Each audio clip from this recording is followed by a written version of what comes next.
What's up, everybody? Happy Friday. Hope all you're having a great day so far today. Thank God the weekend is upon us. This week felt like it went by pretty quick though. So getting into this episode of GH, I enjoyed this episode, honestly. I really did. Olivia was kind of working my nerves a little bit. I mean, I understand why she's upset. I mean, of course she would be. She don't want to be partners with Nina of all people. So, of course, um, she wanted Nina to sell her half of the hotel over to her, to Olivia. And Nina was like, hell no. She said, I'm not selling nothing. So, of course, Sonny pop up like, okay, why you not going to sell? So, Olivia was pissed because now Olivia going to sit there and ask Sonny, so what you going to do about this? I'm like, excuse me? I'm like, ma'am, what you mean what Sonny going to do about this? Sonny ain't got to do shit about this. What you mean? And Nina, she corrected her. She was like, Sonny has nothing to do with my business affairs. As much as I don't like Nina, I'm like, true, because Sonny ain't got shit to say about this. This is her business. Like, she owns half of the Metro Court. Sonny doesn't have a say on her share of the hotel. Why are you looking at him like he's supposed to do something? Because that's his boo or whatever. So, um, and Nina quickly rectified that. She said, yeah, you talking to the wrong person. He ain't got nothing to do with my business. I like that though. But Olivia sitting here, oh well, I'm gonna get my attorneys involved. I'm gonna get my lawyers involved because there's no way in hell you're gonna be my partner. Olivia, what the hell can your lawyers do to overturn a legitimate purchase? It was a legitimate purchase. So you mean to tell me you're gonna waste money on legal fees for no reason? Because there's nothing your attorneys can do. Literally nothing. She bought the shares fair and square. There's nothing they can do about that. There's no lawsuit you can file. There's no injunction you can file. There's literally nothing Olivia can do. Absolutely nothing. Um, so Sonny was like, okay, so why are you not trying to sell the shares? Because you bought the shares so that way you can give the hotel half the hotel back to Carly. So since Carly turned you down, why are you not trying to sell them? Nina irritated me because I felt like she came up with such a flimsy ass excuse. Oh, because I'm doing this for Wiley.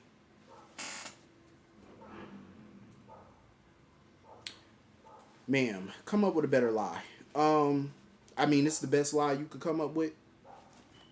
You kept Sonny away from his family for 6 months and you covered that shit up perfectly. But you can't tell a better lie than this. I'm flabbergasted. Like, come on now. I know a 4-year-old child that could lie better than this. I'm just saying.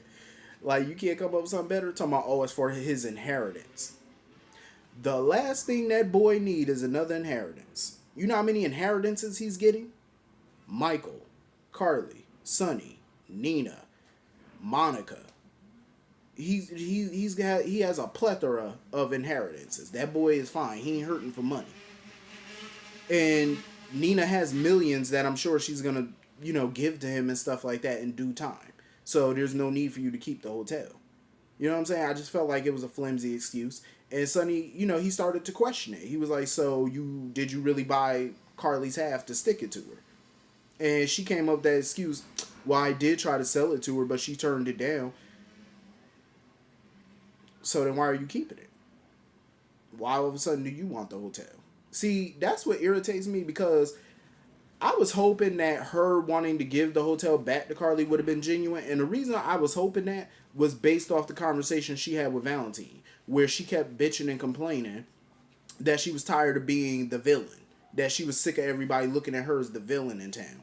So Valentine told her, he said, listen, change the narrative. You don't want to be seen as a villain? Change the narrative. Change that up, and you won't be seen as the villain. That's why I thought she was genuinely going to do this. But of course not. Of course not. You just made yourself a bigger villain. That's all she did. And I hate that the writers are doing that because I feel like they're making it look like Nina's trying to take Carly's life. She already got Carly's man. Now you got her business, half of her business. You definitely are. And that's what Olivia told her. She said, listen, you're never going to take Carly's place. And that's kind of what it looked like they're doing. Where I ain't even going to say kind of. That's pretty much what they're doing. Because that's the way it looks to me. Her man, her business. What else? Her shoes, her clothes. Damn near got the same color hair as her. I'm just saying. So of course Nina was pissed off at Sonny because she was like, "Oh, I can't believe you're still sitting here thinking about Carly. Why are you so surprised, Nina? What did you expect? What did you expect? You slept with a married man. How you get him is how you lose him, and we all know Sonny's no stranger to infidelity. Um, it's like, what did you expect? Of course he's gonna think about Carly. Carly can be angry at Sonny all she wants to. She can cut him out of her life all she wants to. But Sonny ain't gonna cut her out. As many times as he tried or threatened to, they always find some way to be around each other. That's how it's gonna be. I remember when he was married to Claudia, when he was married to Brenda, Carly walks her ass into that man's house whenever she felt like it, and she wasn't even his wife. He was married to a whole nother woman. You know how much that pissed Claudia off, how much that pissed Brenda off? Every time Carly would walk through the door unannounced, uninvited, Carly ain't give a damn. And Sonny never stopped her. He never once, even when Brenda asked him to, he still wouldn't restrict her. He still wouldn't say, "Oh, Carly, you got to call before you come over. You got to ring the doorbell before you come." He ain't tell that woman a damn thing. So Nina, what do you? Why do you think this is gonna be different for you? It wasn't different for no other woman besides you. What makes you think you're the special one? No, ma'am. Just because he giving you some Sunny D, you think that entitled you to what? That he just gonna drop Carly like a hot potato and not think about her, not care about her no more? You were sadly mistaken. That delusion is really creeping out as per usual, cause it ain't going down that way. Sorry. Think again. Return to sender. Um. So anyway, Drew is acting like a little sap for Carly. "Oh, let me help you with your boxes. I just came to help you move. What's next? Oh, let's reminisce about the past when you hired me as a bartender." Drew, shut up. I'm tired of Drew. Like, they need to find something for him to do because he just seemed like a little sad ass puppy. Like, like one of them little frou frou dolls that be humping your leg. That's pretty much Drew right about now. He's just like a sad ass puppy. Mm. My thing is, Carly needs to take this opportunity to see that this is a whole new beginning for her. Like, look at Alexis. She found a new career. Carly, and my thing is, Carly is a major shareholder in Aurora Media. She could easily go work there. Find a position there as COO or VP, whatever title you want to give yourself. You have the power to do so now. So go work there. Knowing her, I mean, now that she is a major stockholder in Aurora, that could mean problems for Nina at Crimson. I'm just saying, it could spell some problems. I mean, hell, she could make herself co-editor in chief if she wanted to. She got the power. You know what I'm saying? You do what you want. Find your new lease on life. That's what people do. It's a whole new chapter. It was kind of sad though to see her walk around that office for the last time. And take her name off the door. I said, "Damn, I know that feeling." I really do. Like, I've done that at a couple jobs. Like you just walk around and survey the old place for one last time. Yeah, it's kind of sad, but it's bittersweet at the same time. It was kind of funny though when her and Drew went down to the lobby and stuff like that, and she had saw Nina and Sonny down there. She saw Nina and Sonny down there, and Sonny was asking if she was okay and stuff. She was like, "Oh, I'm good." She said, "I got my family," and she thought back to what Harmony had told her, because that I keep forgetting that she know that Willow is Nina's daughter. Um, so all hell is gonna break loose, and she can walk out with a smile on her face, just knowing that I got one up on your ass. You may have bought my business, you may be fucking my husband, but she was like, I know that you have another child out there, and I'm not telling your ass. So it's gonna be a hot mess between them. It really is. It's gonna be a mess. Um, Olivia, of course, had to bring her some flowers and stuff because she just heartbroken. Talking about, "Oh, I'm used to working with you." Oh, Olivia, cry me a river. Go sit down. So anyway, moving on from that. So we finally get the tea on what's going on with Leslie. So apparently, Laura got a phone call that Leslie's house in Italy burned down. Nobody was hurt. Leslie's fine, thank God. So I guess that's what Valentine was doing. So my guess is Valentine set her house on fire just to get Laura out of town.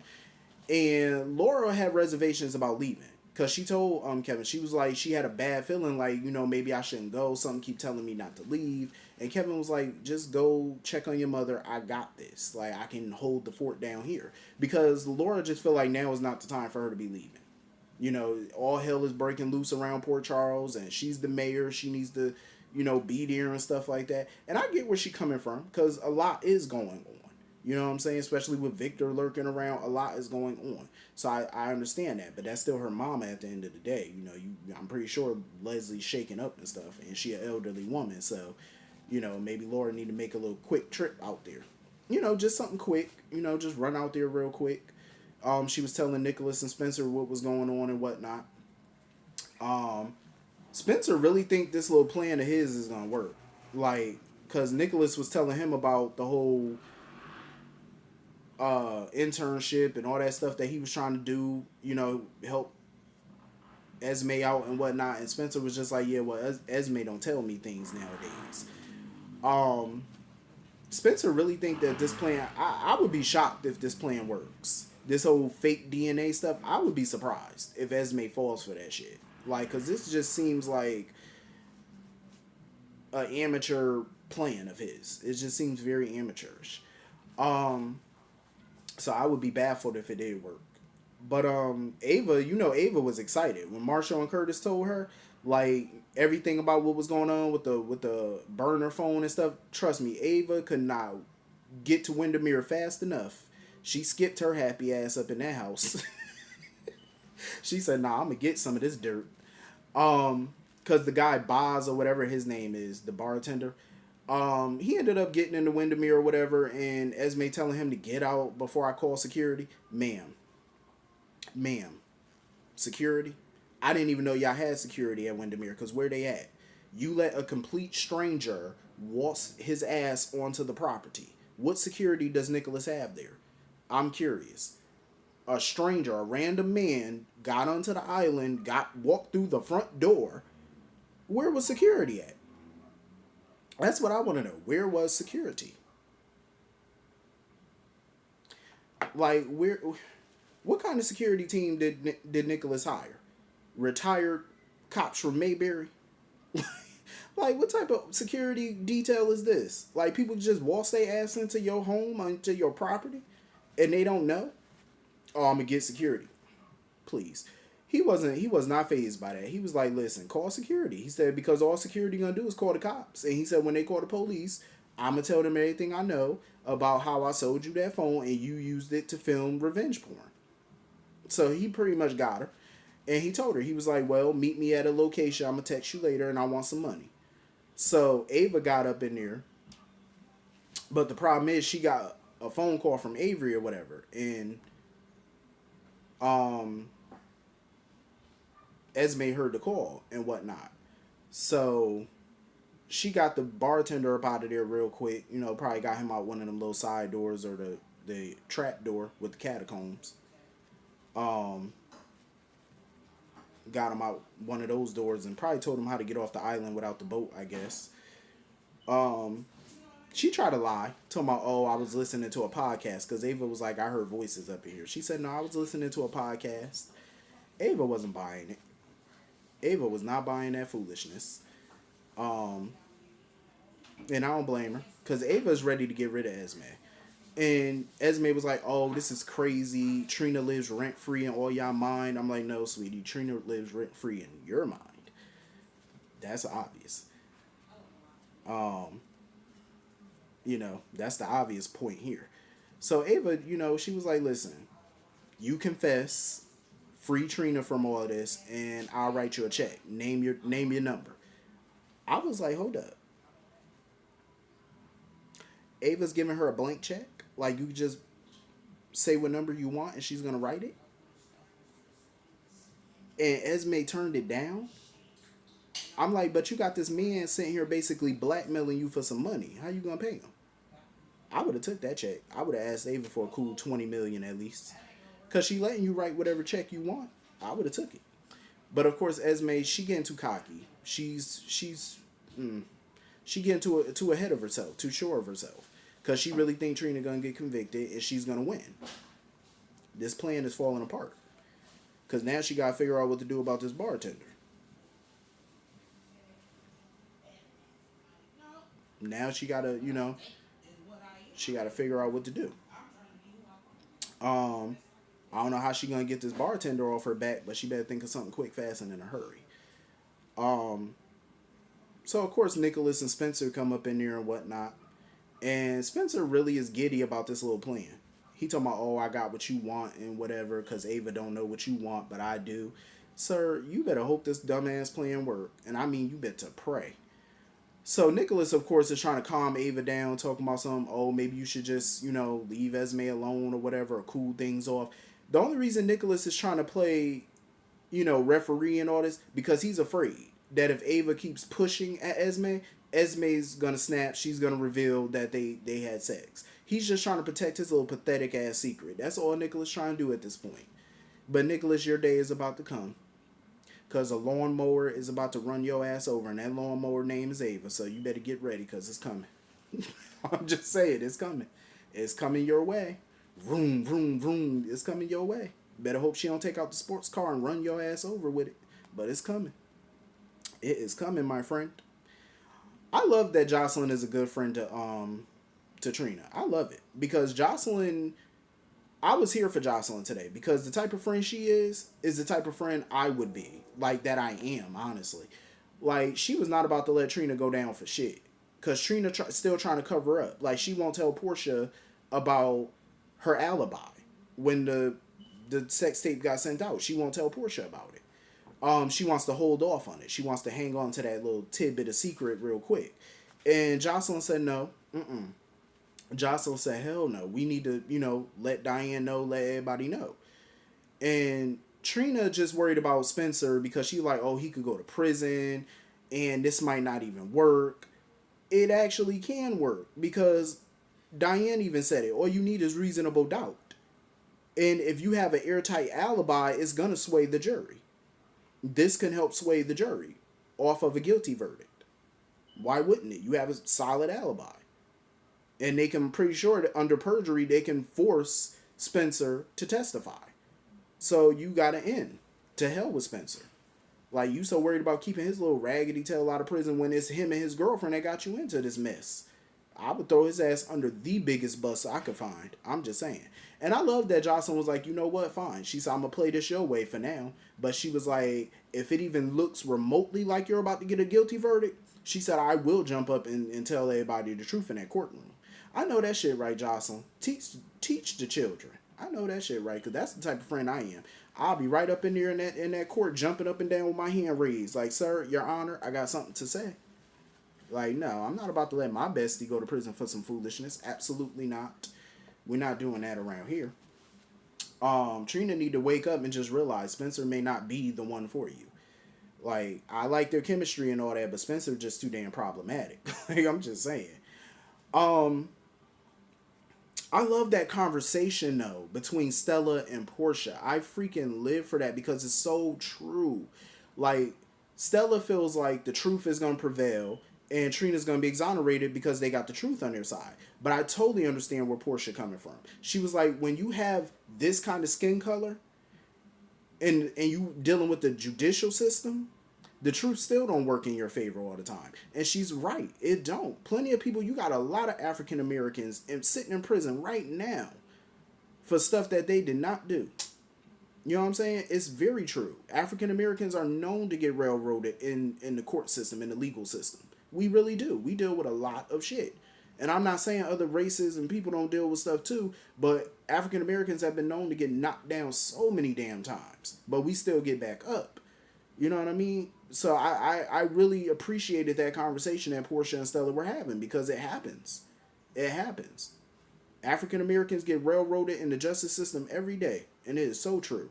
And it's also, you got to think about it like this. Once you are in the criminal justice system, once you're in that system, you are prejudged. There's a how do you put it? There's a perception.